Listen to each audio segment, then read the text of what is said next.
So today I'm on the range with my Ruger Model 44 Magnum carbine. Beautiful little thumper this rifle is. It's made in 1969, and Ruger made these from mid-60s all the way up until 1985, at which point they were discontinued.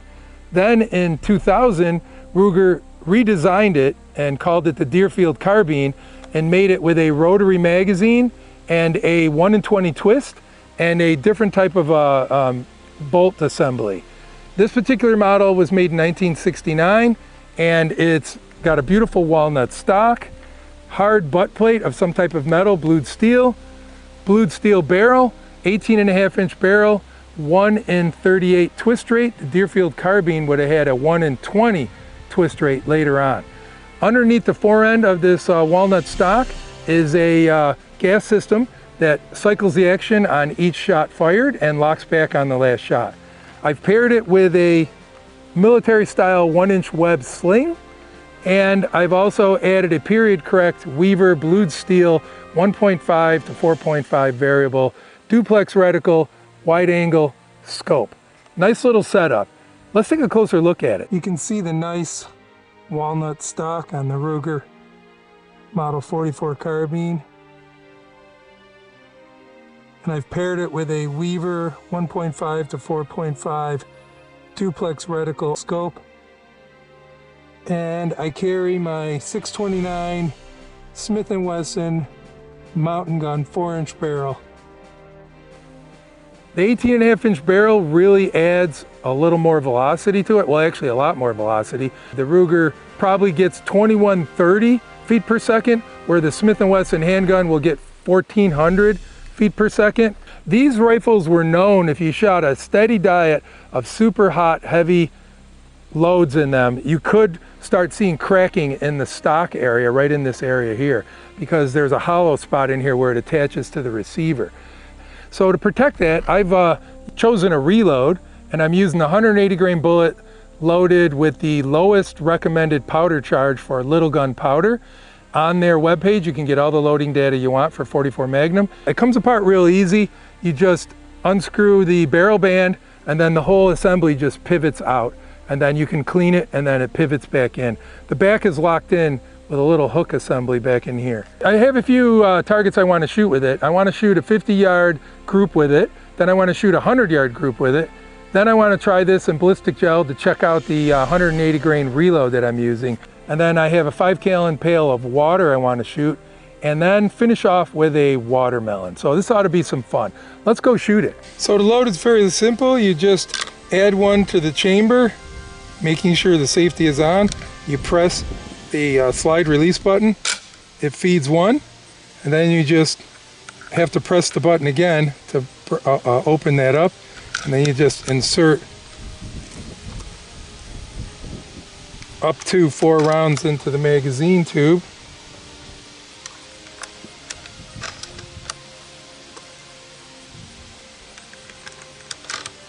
And there you have it. 1 in the chamber, 4 in the tube. So I'm going to take a few shots at 50 yards. We're going to shoot a 5-shot group. I'm wearing a very lightly padded shooting jacket. Protects my elbows from the wooden bench. And if you notice, the Ruger has no recoil pad on it. So when you're down in this crouch position, it puts a little pressure on the collarbone. So I'm trying to save my collarbone from injury. So we're going to shoot with just a slight pad on. So here we go, 5-shot group with the chronograph. We're using the Garmin chronograph. All right, 5-shot group, 50 yards.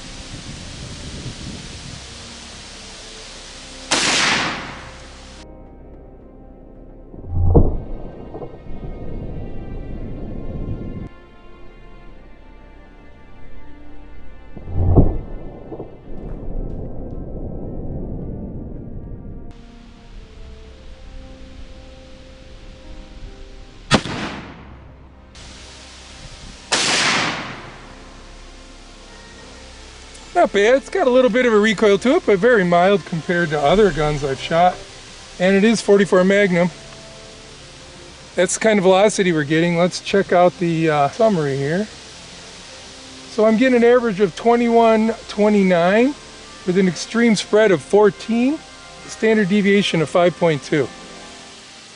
Not bad for 180 grain hollow point. So let's go check out the group. So there's the group. I think my first shot was that high one. Might have pulled it a little bit. That might have been me. The other group is pretty much right in there. And not using the sandbag, just resting it on a rest. Not bad. Let's try it at 100. I put a target down the laneway here at 100 yards. And I've loaded 5 rounds, so let's take 5 shots and check out the group.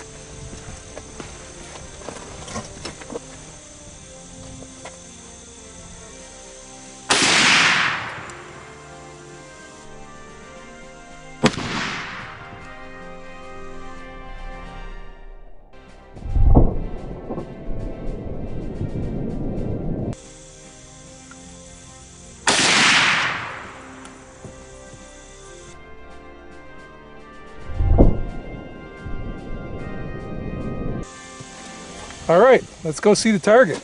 So there's the 100-yard target. I think that first one was me, that low left one. I wasn't really settled in when I broke the shot, but the other 4 I felt good. Nice little group at 100 yards. Pretty sure it's a 150 to 200 yard rifle at best, but in the thick woods where I'll be hunting, that'll be more than enough. So now we're gonna try the pistol, and we're gonna see how the pistol velocity compares to the rifle velocity. And I'm sighting a pistol in at 25 yards. So here we go. Got a target at 25. Chronograph's running. Let's see what the pistol does.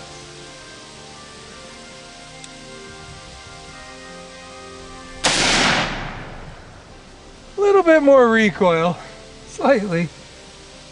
Not bad though.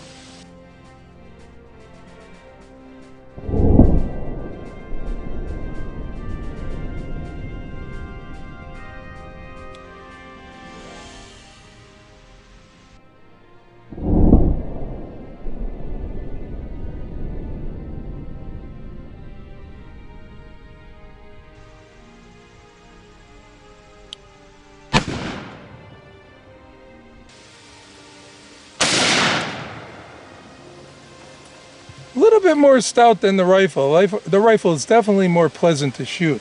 And let's see what the velocity is. Let's look at the summary here. So I'm averaging 1431 with an extreme spread of 73 and 30 feet per second standard deviation. Let's go check the target. Not a bad group. Again, I haven't sighted the pistol in for this yardage yet. We'll have to raise the rear sight, but we'll do that at a later date. But the group looks good. All I gotta do is come up. All right, here it is, Ballistic Gel, 180 grain XTP Hornady hollow point, traveling at 2130-ish feet per second. So let's put 1 round in and shoot the Ballistic Gel. Here we go.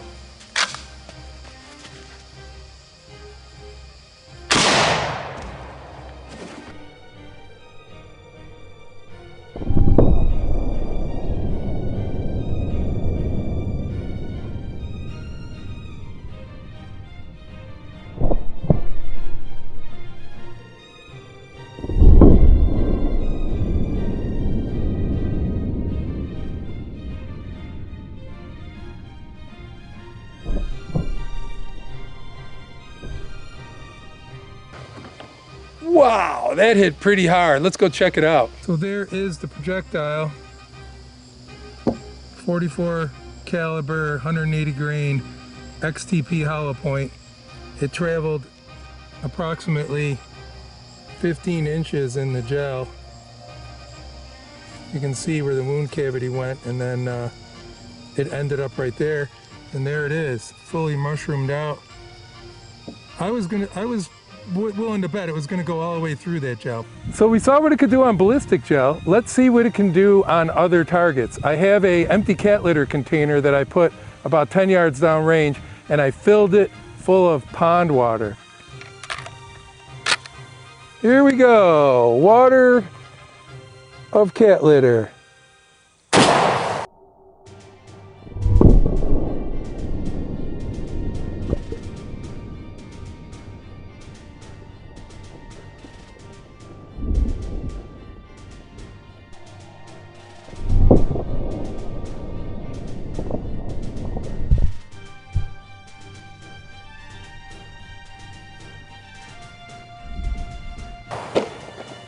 Wow, that was impressive, man. That just went everywhere.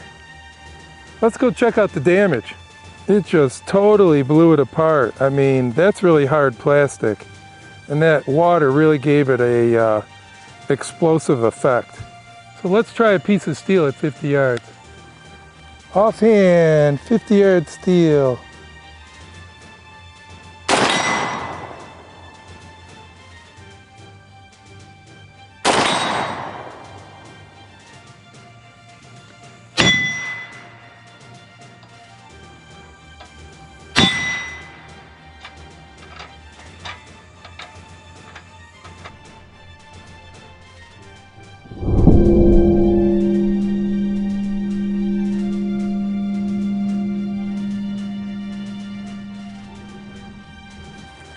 So I'd say it's pretty accurate offhand at 50 yards with a low power scope, and it's got a lot of hitting power. So we're gonna shoot the watermelon. I might be too close, but we'll find out. Here we go, watermelon, close range.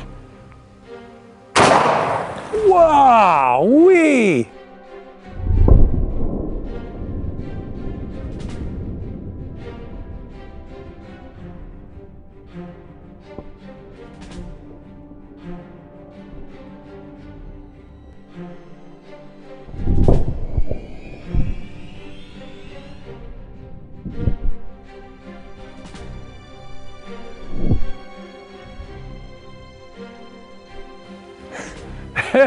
That was awesome. It was better than I thought it was going to be. There is watermelon flesh everywhere.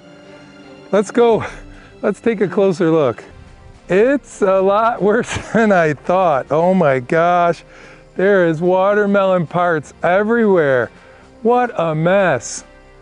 What a mess. Well, we're just going to let it nature do its thing, but there's going to be bees and flies all over here as soon as the sun comes out. So I'm gonna get the heck out of here. Here's the camera.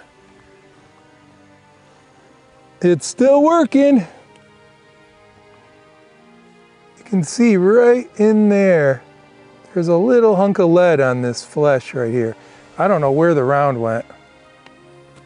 It's gonna be messy to clean it up. So I have to clean all the watermelon up now. It's gonna be a total mess. The flies are already starting to buzz around. Cool idea, but a lot of cleanup afterwards, but I think well worth it. So there you have it, the Ruger Model 44 carbine, 44 Magnum, tube feed, semi-automatic carbine. It's gonna be pretty cool hunting with this come fall, and I can't wait to try it out. Solid, overbuilt gun, they work great. I think it's gonna do the trick. Out to 100 yards, think it's gonna be no problem. So until next time, go to the range, be safe, and I'll see you then.